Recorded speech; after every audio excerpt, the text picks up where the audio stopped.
des points d'ici à la trêve internationale de septembre. Ils ont pris un peu de retard les joueurs du SEV. Les compos, vous les avez découverts, qui avaient tenté de très loin. C'était d'ailleurs arrivé assez loin de la cage. Cano pour Dompe. Il est en position de hors-jeu. Dompe, il est en position de hors-jeu, me semble-t-il. Le ballon qui rentre au fond des filets. Mais on ne va pas s'énerver, pas de stress non plus. Cela étant, ouais, c'est encore une fois tout juste, mais c'est bel et bien hors-jeu. Cela étant, disais-je, joli travail aussi de corps.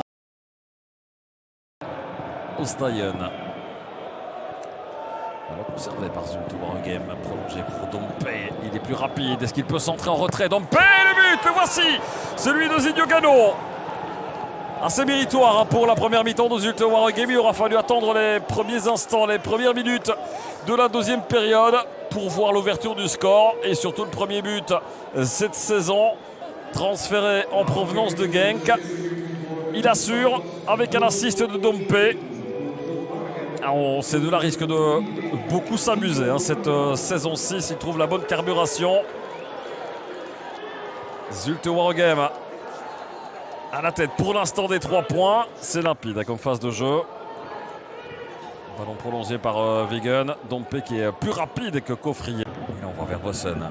Seul. Où il passe Vossen. Un joueur, 2 joueurs. Ça va être but ça pour Yele Vossen.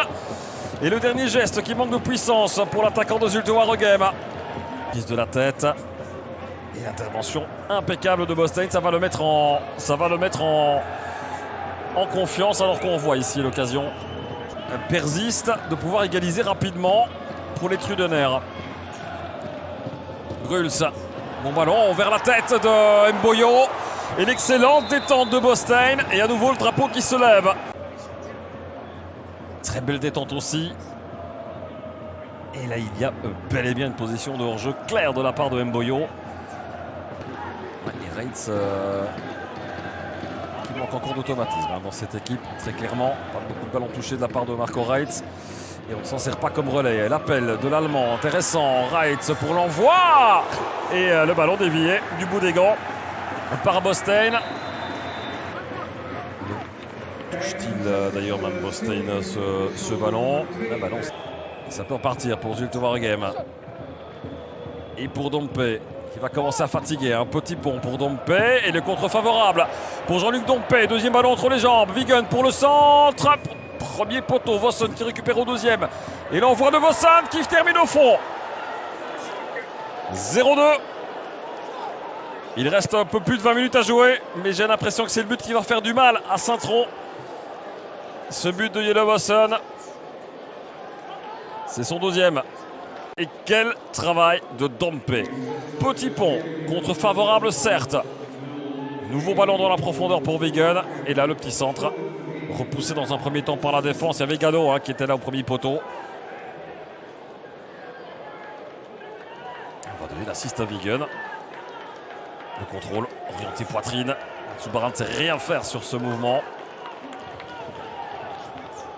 C'est aussi le talent de Yele Vossen. De Bock. Première touche de balle pour Denève. Qui vient récupérer derrière. Intéressant. Le centre en entend de Denève. Gano et le but. Le doublé pour Zinho Gano. Sur un assist de Denève, s'il vous plaît. Quel choix de Frankie Dury qui fait rentrer ce jeune gamin. Regardez la joie évidemment sur le banc. Ça c'est génial. Ça c'est génial. Qui offre le 0-3 à Zinho Gano. Qui lui-même s'offre le doublé dans cette rencontre. Il reste 5 minutes à jouer. Et je pense que cette fois, la Messédite ici au Stadion. Pas d'intervention de l'arbitre. Je pense que l'arrêt de jeu qui sont accordés ici. Troisième corner à suivre. À l'enfilade pour Saint-Tron. Avec ce ballon, premier poteau. Cette fois, un autre but. C'est un but contre son camp. Qui met ce ballon? Je me demande si c'est pas De Bock qui vient mettre sa tête. Alors qu'on nous montre Coffrier qui rentre vers sa défense pour Saint-Tron. C'est Lorenz De Bock qui touche cette balle de la tête. Petit ballon vers le porteur. Et c'est terminé. Voici les 3 coups de sifflet et les 3 points surtout dans la besace de cet homme, Frankie Dury.